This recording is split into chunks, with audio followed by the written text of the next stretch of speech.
Mira, tú sabes bien que Obama llegó al poder con la idea de levantar el embargo, de modificar la política hacia Cuba, etcétera, etcétera. Pero hay que recordar que Obama era un político joven, sin experiencia, y cuando llegó al poder, indiscutiblemente sus asesores les han estado contando la real situación que hay dentro del país, y él un poco que ha apretado la mano, después ha tenido que soltarla, a veces la ha soltado y después ha tenido que apretarla.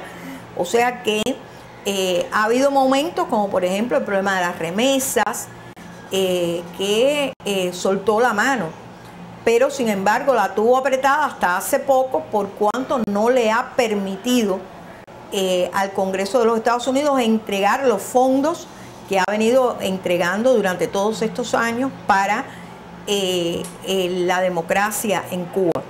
Fíjense que le digo para la democracia en Cuba, ¿por qué? Porque la gente dice, no, estos fondos son para la disidencia interna. La disidencia interna recibe una parte mínima de estos fondos en medios. O sea, puede ser que la disidencia reciba una computadora, una cámara fotográfica, un teléfono celular, algún que otro medio. Pero usted sabe que hasta la última aprobación de estos grants, como le dicen allá, pues la actividad se aprobaba específicamente para alguna organización y estaba prohibido mandar dinero en efectivo a Cuba. Lo que implica que a pesar de que el gobierno cubano dice que somos mercenarios, terroristas, etcétera, etcétera, todo lo que estima pertinente decir, esto no juega con la realidad. La realidad es que está prohibido enviar dinero a Cuba para la oposición. Bueno, funciona de la siguiente forma. Se da una cantidad de dinero para diferentes proyectos que hay por diferentes organizaciones.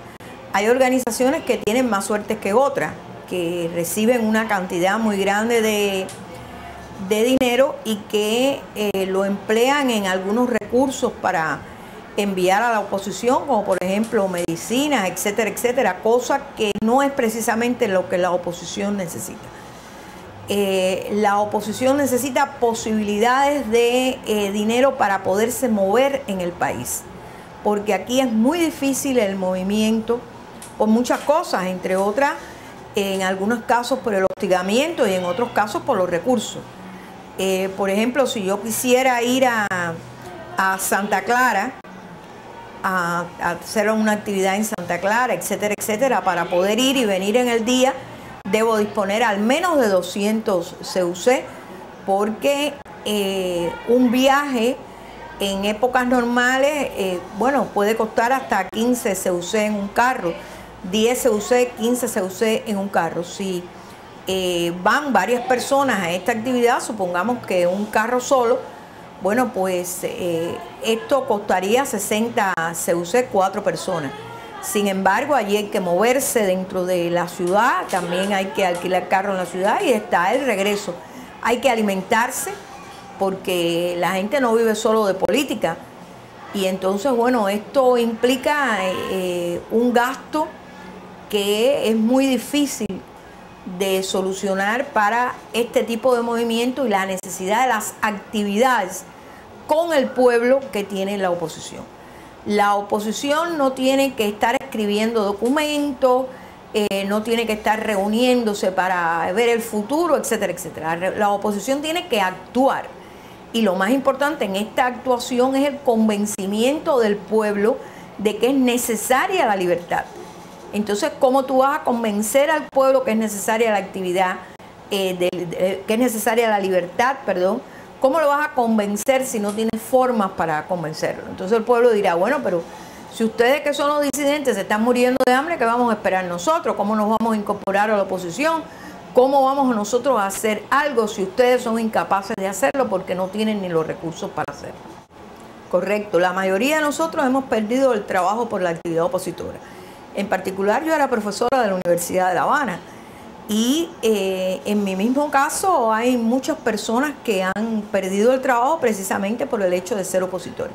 no solo los opositores que somos líderes de organizaciones, que hemos estado años con el reconocimiento internacional, sino los opositores que comienzan. Una vez que usted comienza ya dentro de la oposición, inmediatamente separado de su trabajo. Bueno, basta decir que en Cuba sobra 1 millón de trabajadores, y si sobra 1 millón de trabajadores, los primeros que sobran son los opositores. Sí, mira, la prensa internacional dice que la disidencia está dividida. Eso es una realidad objetiva. Dentro de la disidencia hay una cantidad tremenda, una diversidad tremenda de criterios, en primer lugar. Y es que tenemos que ser así porque nosotros no somos un partido único es el Partido Comunista. Nosotros tenemos criterios de distintos tipos de ideología. Los hay socialistas, los hay conservadores, los hay liberales, los hay socialcristianos. O sea que la ideología dentro de la oposición es diversa. No tenemos por qué todos estar amarrados en un haz y decir todos somos parte de la misma cosa, ¿no? Eso no es necesario, no es necesario tener una organización única porque no tenemos un líder único. Varias organizaciones tienen diferentes líderes, hay líderes nacionales, hay líderes provinciales, o sea que no hay necesidad de tener una disidencia unida independientemente, que si hubiera esa unidad de criterios, pues quizás habría más avance. Pero hay que pensar también que este es un país que ha sido adiestrado por la KGB y por las mejores instituciones de inteligencia del mundo. Discúlpame. Oigo. La inteligencia cubana y la contrainteligencia también es eficaz. Si en Cuba todo funcionara como funciona la actividad de la contrainteligencia y la inteligencia, de verdad que el sistema fuera una maravilla, porque no hay organización en ninguno de los niveles de la economía, en ninguno de los niveles de la sociedad. Sin embargo, esta gente son como un reloj, ¿no? Hacen su papel y hacen su trabajo y lo hacen bien. Hay que reconocer que lo hacen bien, independientemente que golpean, violan los derechos humanos, etcétera, etcétera. Entonces, esta actividad de la inteligencia y la contrainteligencia indiscutiblemente divide la oposición, porque ellos están para eso. Y podemos nosotros ver sencillamente cómo dentro de la oposición, como tú dices, en la prensa, se publican cosas de opositores hablando mal de otros opositores, gente con el mismo criterio del gobierno cubano, exactamente, porque desgraciadamente debajo de la piel, después de 50 años, casi todo el mundo tiene incrustado una epidermis de totalitarismo. Y bajo este concepto, pues muchísimos opositores le hacen el juego al gobierno. Algunos porque son agentes de la seguridad del Estado, que me imagino que hay muchos, y prueba de ello son las propias palabras de Fidel Castro con respecto a los 75. En un discurso reciente, un tiempo antes de Fidel Castro terminar su actividad como presidente, él dijo de los 75, no están todos los que son, pero no son todos los que están. Textualmente utilizó esta frase para referirse a este grupo. Entonces pienso que esto se puede transferir al resto de la oposición interna y creo que es algo que permite al gobierno pues tambalearse de un lado para otro y estar constantemente interrumpiendo nuestras actividades, porque no hay nada que se diga, no hay nada. Primero, por teléfono no se puede hablar nada, porque el teléfono está tomado totalmente, sobre todo los teléfonos de personas con un nivel de actividad.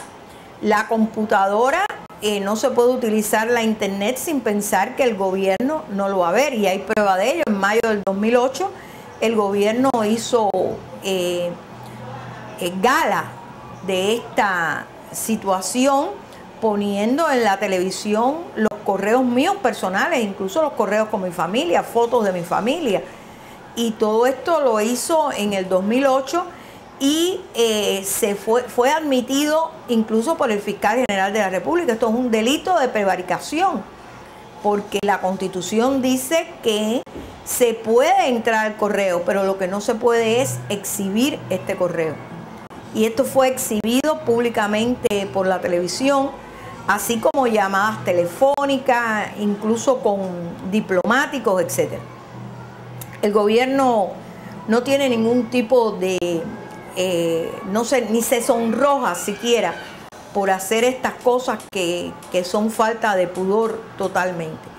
Entonces creo que esto es algo que incide en la situación de la oposición interna.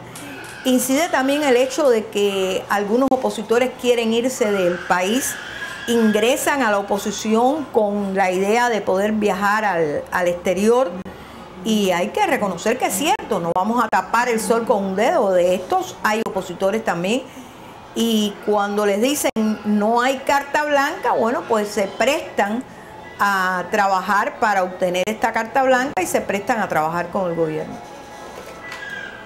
Oigo, sí, lo conoces perfectamente. Bueno, el problema era vincularme al terrorismo, porque nosotros estábamos recibiendo una pequeña ayuda, una cosa insignificante, $1000. Tú sabes que con $1000 no se derroca un gobierno. $1000 para repartir entre muchísimas personas. Y se estaba recibiendo esta pequeña ayuda de una fundación vinculada a unos abogados, y entonces ellos dijeron que por la televisión que la fundación tenía que ver con una persona que había estado presa en los Estados Unidos porque le habían encontrado un alijo de armas, y en ningún momento esa persona estuvo acusada de terrorismo, ni se probó tampoco que era terrorista. Recuerdo que en el programa el propio Taladriz dijo, bueno, vamos a decir que no es terrorista, pero tenía armas. O sea que llegó un momento en que tuvieron que reconocer que no tenía ninguna vinculación con el terrorismo. Sencillamente le encontraron un alijo de armas en su casa, hizo un acuerdo con la fiscalía entregando otras armas que tenía, y la sentencia fue una sentencia mínima.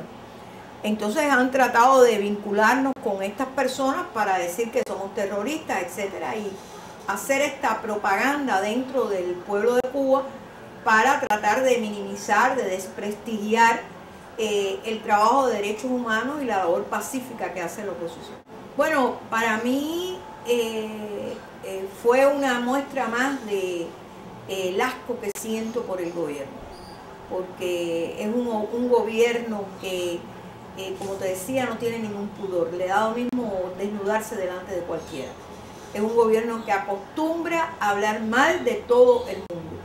Pero lo más doloroso fue el hecho de que mi familia, que no tiene por qué estar vinculada a mis actividades políticas, también fue afectada poniendo sus correos en la televisión, incluso ridiculizando a mi familia, porque en un momento determinado dijeron, mira, escribió esto con falta de ortografía, etcétera, etcétera. Lo que implica que no solo se ensañaron con mi persona, se ensañaron también con mi familia, que no tenía nada que ver al respecto. Nosotros acusamos formalmente al fiscal general de la República de este delito de prevaricación y jamás ni nos contestaron. Métodos del gobierno. No dijeron nada entonces. Para nada, ni una respuesta ni nada. La ley no dice nada acerca de aceptar dinero. A ti te puede mandar dinero cualquiera. El problema es que el gobierno no lo permite. Por ejemplo, yo tengo familia en España y han tratado de mandarme mi dinero a través de la Caja de Madrid y no permiten que yo reciba dinero de mi familia en España. Sencillamente no me lo permiten. Le dicen a la Caja de Madrid que yo soy una persona que no estoy apta para recibir dinero en el país. Bueno, ciertamente nosotros tenemos personas que nos ayudan de una forma u otra, y no creo que deba decir de qué forma me ayudan. Okay. Pero dinero aquí de esos $10 millones no ha entrado. Si nosotros hubiéramos tenido $100 millones, este gobierno no existiría hace mucho tiempo. Esos $100 millones se quedan en programas de estudio, en programas de la Universidad de la Florida, de otras organizaciones que hacen estudios, etcétera. Van a manos de organizaciones que mandan medicina, pueden ser que manden un paquete con un poco de alimentos, etcétera. Pero si la oposición interna hubiera tenido 100 millones de dólares, les puedo asegurar que este gobierno no estaría en estos momentos en el poder. Bueno, el problema es que el programa, como te decía, tiene la restricción de que no se puede mandar dinero en efectivo a Cuba, porque esta es parte de la restricción del embargo. Y entonces tiene esa restricción que es una contradicción con el hecho de la necesidad que tiene la oposición interna de tener recursos. Sí, exactamente, no cerca de mí solamente, cerca de otros más. El gobierno, como se dice aquí en Cuba, quemó unos cuantos agentes para poder armar el caso de los 75. Indiscutiblemente el gobierno pensó que una vez que estos 75 estuvieran en prisión se iba a acabar la oposición. Esa fue la idea de Fidel Castro. E incluso nos hizo múltiplos de 5 para podernos cambiar por los 5 espías en los Estados Unidos. Claro, el gobierno había apresado muchas más personas que los 75. Te puedo decir, por ejemplo, Orlando Zapata Tamayo fue apresado con nosotros en la Primavera Negra y no formó parte del grupo de los 75.